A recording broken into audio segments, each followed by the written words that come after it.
നമസ്കാരം. എല്ലാ നല്ലവരായ കേരളീയ പ്രേക്ഷകർക്കും ഇന്നത്തെ ഈ വളരെ രസകരമായ എപ്പിസോഡിലേക്ക് സ്വാഗതം ചെയ്യുന്നു. ഇന്ന് നമ്മൾ സംസാരിക്കാൻ പോകുന്ന അല്ലെങ്കിൽ ചർച്ച ചെയ്യാൻ പോകുന്ന ഒരു വിഷയം എല്ലാവർക്കും ഏറ്റവും ഇഷ്ടമുള്ള ഒരു വിഷയമാണ് ഭക്ഷണം. ഭക്ഷണം എന്ന് പറയുമ്പോൾ തന്നെ എന്നെ പോലെയുള്ള ഒത്തിരി പേർക്ക് ഭയങ്കര ഇൻട്രസ്റ്റ് ഉള്ള ഒരു ഫീൽഡാണ്. ബിക്കോസ് നല്ല ഭക്ഷണം കാണുമ്പോൾ ഓബ്വിയസ്ലി നമുക്ക് കഴിക്കാൻ തോന്നും. അല്ലെങ്കിൽ തന്നെ ഒത്തിരി ഫുഡീസ് ഉണ്ട്. ഫുഡീസ് എന്ന് പറയുമ്പോൾ തന്നെ എന്ത് ഭക്ഷണം കണ്ടാലും തോന്നുന്ന ആൾക്കാർ ഒത്തിരി ഫുഡീസ് ഉണ്ട്. ഏത് തരം ഭക്ഷണം കണ്ടാലും വളരെ ഇഷ്ടത്തോടു കൂടി കഴിക്കുന്ന ഒത്തിരി ആൾക്കാരുണ്ട്. പക്ഷെ നമ്മുടെ നാടൻ ഭക്ഷണം അല്ലെങ്കിൽ കേരളീയ ഫുഡ് എന്ന് പറയുമ്പോൾ അതും ഇഷ്ടപ്പെടുന്ന ആൾക്കാരുണ്ട്. സോ ഫുഡ് എന്ന് പറയുമ്പോൾ നമുക്ക് ഒത്തിരി വെറൈറ്റീസ് ഉണ്ട്. കോണ്ടിനെന്റൽ ഉണ്ട്, ചൈനീസ് ഉണ്ട്, സൗത്ത് ഇന്ത്യൻ ഉണ്ട്, നോർത്ത് ഇന്ത്യൻ ഉണ്ട്, മേബി ഗ്രീക്ക്, ഇറ്റാലിയൻ എന്ന് പറഞ്ഞ വെറൈറ്റീസ് ഓഫ് ഫുഡ് ഉണ്ട്. പക്ഷെ ഇന്ന് നമ്മൾ പരിചയപ്പെടാൻ പോകുന്ന വ്യക്തി ഈ ഭക്ഷണം റിലേറ്റഡ് ആയിട്ടുള്ള ഒരു ഇൻഡസ്ട്രിയിലാണ്.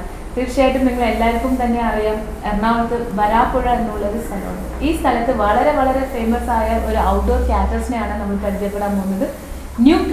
New Cochin outdoor catering service. So അദ്ദേഹം മാർട്ടിൻ പുതുശ്ശേരിയാണ്. അദ്ദേഹത്തിന് നിങ്ങൾക്ക് വേണ്ടി ഞാൻ സ്വാഗതം ചെയ്യും. നമസ്കാരം. സോ ഇന്ന് ഞാൻ നേരത്തെ ഇൻട്രൊഡക്ഷനിൽ പറഞ്ഞ മാതിരി തന്നെ വളരെ ഇഷ്ടം കൂടിയ ഒരു ഫീൽഡാണ് ഭക്ഷണം ഫീൽഡ് എന്ന് പറയുന്നത്. കഴിക്കാൻ എല്ലാവർക്കും ഇഷ്ടമാണ്, പക്ഷെ ആ ഫീൽഡിൽ ഇറങ്ങുന്നത് വളരെ ചുരുക്കമുള്ള ആൾക്കാരാണ്. പ്രത്യേകിച്ച് ഔട്ട്ഡോർ കാറ്ററിംഗ് എന്ന് പറയുമ്പോൾ ഒത്തിരി റിസ്ക് ആയ ഫീൽഡാണ്. ബിക്കോസ് നമുക്കറിയാം അതിന്റെ ബുദ്ധിമുട്ടുകൾ എന്താണെന്ന്. എന്തായിരുന്നാലും ഈ ജോലിക്ക് വരുന്ന മുന്നതായിട്ട് മാർട്ടിൻ പുതുശ്ശേരി എന്നുള്ള ഒരു വ്യക്തിയെ കുറിച്ച് നമുക്ക് ആദ്യം മനസ്സിലാക്കാം. നിങ്ങൾ ജനിച്ച സ്ഥലം എവിടെയാണ്? ഞാൻ ജനിച്ചത് വരാപ്പുഴ പുത്തൻപള്ളി എന്ന സ്ഥലത്താണ്. 1972 നവംബർ 16 തീയതിയാണ് എൻ്റെ ജനനം. അതിനുശേഷം ഞാൻ ഇവിടെ പുത്തൻപള്ളി സ്കൂളിൽ സെൻറ്റ് ജോർജ് സ്കൂളിലാണ് ഞാൻ പഠിച്ചത്. അവിടെ 10ാം ക്ലാസ് കഴിഞ്ഞ് പിന്നെ ITC പോയി ഇലക്ട്രീഷ്യനാണ് പഠിച്ചത്. അന്നൊന്നും എനിക്ക് കുക്കിങ്ങിനെ പറ്റി യാതൊരു താല്പര്യം ഉണ്ടായിരുന്നില്ല എന്നല്ല, എന്നാലും എന്നാ വീട്ടുകാർക്ക് ഭയങ്കര താല്പര്യമായിരുന്നു കുക്കിങ്ങിന്. അമ്മച്ചിക്ക് ഭയങ്കര താല്പര്യമായിരുന്നു. നല്ലൊരു കുക്കായിരുന്നു. അത്യാവശ്യം അമ്മച്ചി വീട്ടിൽ നല്ല ടേസ്റ്റോട് കൂടിയുള്ള ഭക്ഷണമൊക്കെ റെഡിയാക്കി തരും. അങ്ങനെയുള്ള ഒരു ഇതായിരുന്നു. എന്നുവെച്ചാൽ എല്ലാവർക്കും പൊതുവെ ഭയങ്കര ഇഷ്ടമായിരുന്നു അമ്മച്ചിയുടെ ഫുഡ് എന്ന് പറയുന്നത്. ഈ ചെറുപ്പകാലം എന്ന് പറയുന്നത് എങ്ങനെയുണ്ടായിരുന്നു? നിങ്ങളുടെ ചെറുപ്പകാലം വളരെ ബുദ്ധിമുട്ടുള്ള ഒരു സാഹചര്യമായിരുന്നു വീട്ടിൽ, അല്ലെങ്കിൽ തേക്കേടില്ലാത്ത ഒരു ജീവിതമായിരുന്നു? ഇല്ല, ഞങ്ങൾ 3 മക്കളാണ്. അപ്പച്ചനും അമ്മച്ചിക്കും ഞങ്ങൾ 3 ആമക്കളാണ്. ഞാൻ ഏറ്റവും ഇളയതാണ്. അപ്പോൾ അപ്പച്ചന് ജോലിയുള്ളതിൻ്റെ പേരിൽ അങ്ങനെ വലിയ ബുദ്ധിമുട്ടായിട്ട് ഞങ്ങൾക്ക് തോന്നിയിട്ടില്ല. പിന്നെ അപ്പച്ചന് ആവശ്യം പോലെയുള്ള ഫുഡുകളെല്ലാം സാധനങ്ങളൊക്കെ ഞങ്ങൾക്ക് മേടിച്ചു കൊണ്ട് തരും. എന്ത് ആവശ്യപ്പെട്ടാലും അപ്പച്ചൻ മേടിച്ചു കൊണ്ട് തരും. പിന്നെ നിങ്ങളുടെ ജീവിതത്തിൽ ഇന്ന് ഒരു കാറ്ററിംഗ് സർവീസ് നടത്തുന്ന ഒരു പ്രൊപ്പറേറ്റർ ആയിട്ടാണ് മാറിയിരിക്കുന്നത്. പക്ഷെ നിങ്ങൾ എടുത്ത ഫീൽഡ് പഠിക്കണമെന്ന് വിചാരിച്ച് പഠിച്ചത് ഇലക്ട്രീഷ്യൻ ഫീൽഡായിരുന്നു. ജോലി ചെയ്തത് വേറെ ഒരു മേഖലയായിരുന്നു. എങ്ങനെയാണ് ഇത് എല്ലാം കൂടി കൂട്ടിക്കൊഴിച്ച് ഇങ്ങനെ ഒരു ഫീൽഡിൽ? അത്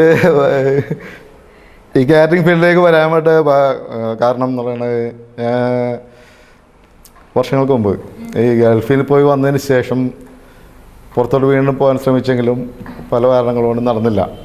പിന്നെ താല്പര്യം തോന്നിയില്ല എനിക്ക്. അവിടുത്തെ ചൂട് കാലാവസ്ഥയെ കൊണ്ട് എനിക്ക് താല്പര്യം തോന്നിയില്ല. അതിന് ശേഷം ഇവിടെ വന്നിരുന്നപ്പോൾ എൻ്റെ ഒരു കൂട്ടുകാരൻ കാറ്ററിംഗ് ഇങ്ങനെ കുക്കായിട്ട് പോകും.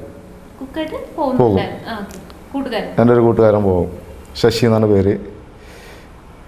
ഇവിടെ ഒരു ഷാപ്പിൽ ഒരു വെപ്പുകാരനായിരുന്നു, അതിൻ്റെ ഫാമിലി.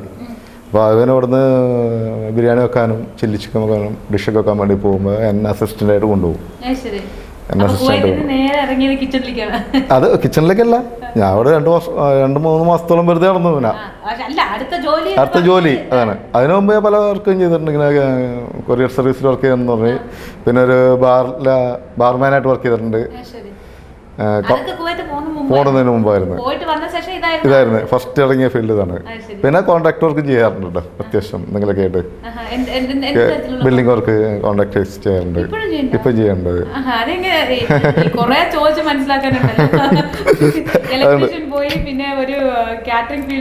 ഇപ്പൊ കോൺട്രാക്ട് വർക്കായിട്ട് അത്യാവശ്യം വർക്കായിട്ട് പോകണ്ട്.